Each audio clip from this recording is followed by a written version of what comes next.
मित्रों, आज हम लोग अज्ञे की प्रसिद्ध कविता अषाढ्य वीणा पढ़ेंगे, जो यूपी हायर के पाठ्यक्रम में शामिल है। अषाढ्य वीणा 1957-58 के जापान प्रवास के दौरान लिखी गई कविता है। 1961 में अल्मोड़ा के कॉटेज में 321 पंक्ति की यह लंबी कविता उनके काव्य संग्रह आंगन के पार द्वार में संकलित है, जो 1961 में प्रकाशित हुई। आंगन के पार द्वार काव्य संकलन पर अज्ञे को 1964 में साहित्य अकादमी का पुरस्कार भी मिला। अषाढ्य वीणा कविता एक चीनी जापानी लोक कथा पर आधारित है। इस कविता की मूल कहानी ओकोकुरा की पुस्तक द बुक ऑफ टी में टेमिंग ऑफ द हार्प शीर्षक में संकलित है। इसकी मूल कथा इस प्रकार है। लुगामिन नामक घाटी में एक विशाल किरी वृक्ष था, जिसमें किसी जादूगर ने एक वीणा का निर्माण किया। अनेक वाद्य कलाकार इस वीणा को बजाने के लिए कोशिश करके हार गए, पर इस वीणा को नहीं बजा सके, इसलिए उसका नाम अषाढ्य वीणा पड़ गया। अंत में बीकानेर बीनकरों का राजकुमार पीवो ही इस वीणा को साध पाता है। उसने वीणा से ऐसी तान छेड़ी कि उसमें से तरह तरह की स्वर लहरियाँ फूट पड़ी। कभी उसमें प्रेम गीत निकलता, तो कभी उसमें से युद्ध का राग सुनाई पड़ता था। इस प्रकार की कथा बौद्ध धर्म के झेन संप्रदाय में भी प्रचलित है, जो एक ध्यान संप्रदाय है। इस संप्रदाय का मानना है कि सत्य का ज्ञान ही वास्तव में आत्मज्ञान है। ताओवासियों में भी इस प्रकार की कथा प्रचलित है। वर्ण वस्तु की दृष्टि से अज्ञे ने इस कविता में एक आख्यान के द्वारा साधक के समर्पण तथा मौन का रहस्यवादी चित्रण करने का प्रयास किया है। एक राजा के पास वज्रकीर्ति द्वारा किरीट तरु से गढ़ी हुई वीणा थी। इस वीणा को बजाने के लिए राजा ने अनेक कलावंतों को आमंत्रित किया, किंतु उसे कोई न बजा सका, क्योंकि ये सभी उसके प्रति समर्पित नहीं हुए थे। इस वीणा को बजाने में प्रियंवत साधक सफल हुए। प्रियंवत साधक ने, जिसे केस कंबली और गुफा गेय भी कहा गया, वन हिमशिखर वीणा आदि के प्रति मौन समर्पण करते हुए अपनी उंगलियां उठाई ही थी कि वीणा स्वयं बज उठी। कवि कहता है कि स्वयं को पूर्ण रूप से समर्पित करने से ही सत्य का उद्घाटन होता है। यह सत्य ही महाशून्य है, जो महामौन है, अविभाज्य है, अनाप्त है, अद्रवित है और अप्रमेय है। इसी सत्य को व्यक्त करना कवि का उद्देश्य है। इसी कारण असाध्य वीणा महामौन का शब्दहीन गान बन जाती है। तुलसीदास जी ने कहा था, जाकी रही भावना जैसी, प्रभु मूरत देखी तिन तैसी। इससे यह अर्थ निकलता है कि व्यक्ति को सत्य की उपलब्धियां अपने व्यक्तित्व और अपने वैचारिक स्तर के अनुरूप ही हो पाता है। असाध्य वीणा पूर्णतः प्रतीकात्मक कविता है। किरीट तरु परम सत्य का प्रतीक है।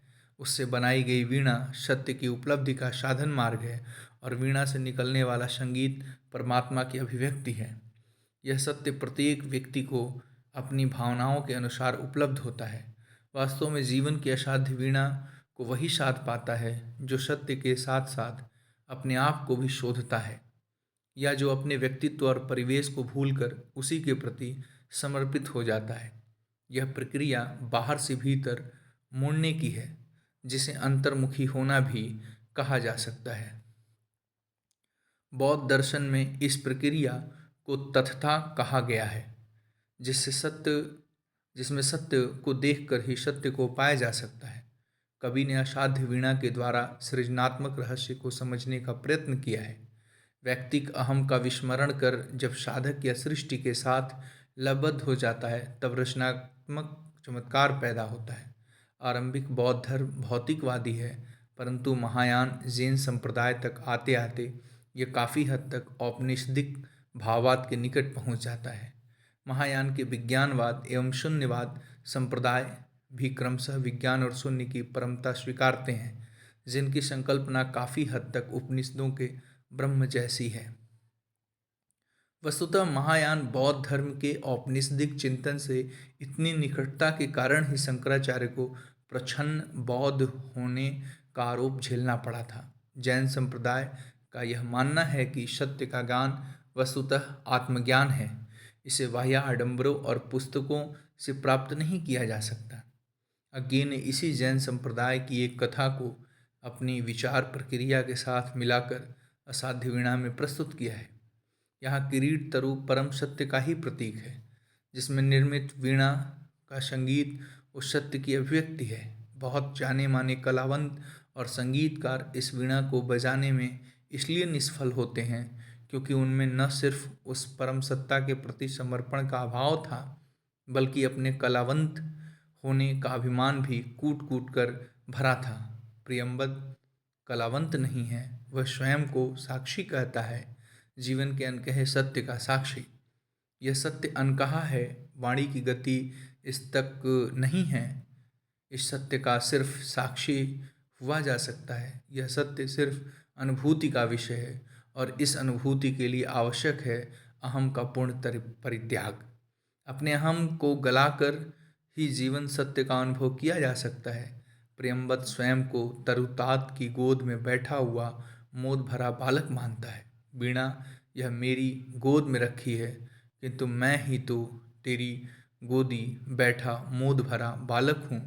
परम सत्य के प्रति समर्पण के बिना उससे एकाकार नहीं हुआ जा सकता। प्रियंबद समर्पित होकर किरीट तरु में जैसे पर काया प्रवेश कर लेता है और जीवन सत्य के विभिन्न रूप उसके स्मृति पटल पर क्रमशः आने लगते हैं। हाँ, मुझे स्मरण है, वीणा का बोलना उस परम सत्य की ही अभिव्यक्ति है जो शब्दहीन होकर भी सब में गाता है। राजसभा में उपस्थित सभी व्यक्तियों ने अपनी अपनी समझ, सोच और संस्कार के अनुसार इस सत्य को ग्रहण किया। कवि ने जीवन के विभिन्न क्षेत्रों से उदाहरण देकर इस सत्ता के प्रभाव को व्यक्त किया है। बटुली में बहुत दिनों के बाद अन्न की सौंधी खुदबुद अज्ञे की काव्य यात्रा की सबसे बड़ी चिंता रही है। सर्जना प्रक्रिया या रचना प्रक्रिया। आज तुम शब्द न दो, नया कवि आत्मस्वीकार जैसी कई कविताएं सर्जना प्रक्रिया के रहस्य को उद्घाटित करने की कोशिश करती है। अनुभूति की अनिर्वचनीयता एक रचनाकार की सबसे बड़ी समस्या और सीमा है। अज्ञे जीवन भर इस समस्या से जूझते रहे। कवि ने गीत लिखे, ये बार बार उसी एक विषय को देता रहा विस्तार, जिसे कभी पूरा पकड़ पाया नहीं। यदि किसी गीत में वह अट दिखाता तो वह दूसरा गीत ही क्यों लिखता। असाध्य वीणा को भी अज्ञे के सर्जना प्रक्रिया संबंधी चिंतन से जोड़ा जा सकता है। सर्जना भी वस्तुतः जीवन सत्य की ही अभिव्यक्ति है। सर्जना के लिए अहम का परित्याग उसी तरह जरूरी है जिस तरह ब्रह्मा की प्राप्ति के लिए। वस्तुतः सर्जना अविस्मृति के क्षणों में होती है। कभी अपने अहम को उद्दीप्त करके कविता नहीं रच सकता। प्लेटो ने एक दूसरे संदर्भ में कहा है कि काव्य रचना के समय कभी एक दैवी आवेग में होता है। कहने का मतलब यह है कि रचना के समय कभी अपने आप में नहीं होता। यह बात प्लेटो ने कविता को हे बताने के लिए नकारात्मक संदर्भ में कही थी, परंतु इस तथ्य की सच्चाई से इनकार नहीं किया जा सकता। सर्जक होने का दंभ श्रेष्ठ सर्जना नहीं करवा सकता। कौन प्रियंबद है कि दंभ कर इस अभिमंत्रित का रुवादय के सम्मुख आए। वीणा भले ही प्रियंबद की गोद में रखी है, पर वह स्वयं को तरुतात की गोद का बालक मानता है। किंतु जैसे वीणा से संगीत उत्पन्न होता है, वीणा संगीतकार के सामने शिशु के रूप में सामने आती है। वीणा को धीरे से नीचे रख ढक मानो गोदी में सोए शिशु को डालकर मुग्धा माँ हट जाए, दीढ़ से दुलारती। इस प्रकार रचना एक साथ सर्जक की सर्जना भी है और उसका सर्जन भी करती है। कविता में जीवन के विभिन्न सुंदर और असुंदर पक्षों के चित्रों की एक बिंबमाला सी आती है। अज्ञे अनुभूति को अत्यधिक महत्व देते हैं। उनकी दृष्टि में जीवनानुभूति और बौद्धिकता के संश्लेष से ही कविता होती है। जीवन के ये विभिन्न चित्र विविध अनुभूतियों को ही प्रतिबिंबित करते हैं। ये अनुभूतियाँ ही अंततः काव्य में ढलती हैं। मौन भी अभिव्यंजना है, जितना तुम्हारा सच है उतना कहो। तुम व्याप नहीं सकते, तुम में जो व्यापा है उसे ही निभाओ। इस प्रकार अज्ञेय की दृष्टि में अहम का विगलन और अनुभूति की प्रामाणिकता सर्जना के दो अहम तत्व हैं। उनकी नज़र में सर्जना अपने सर्जक से स्वतंत्र होती है। श्रेय नहीं कुछ मेरा, मैं तो डूब गया स्वयं शून्य में।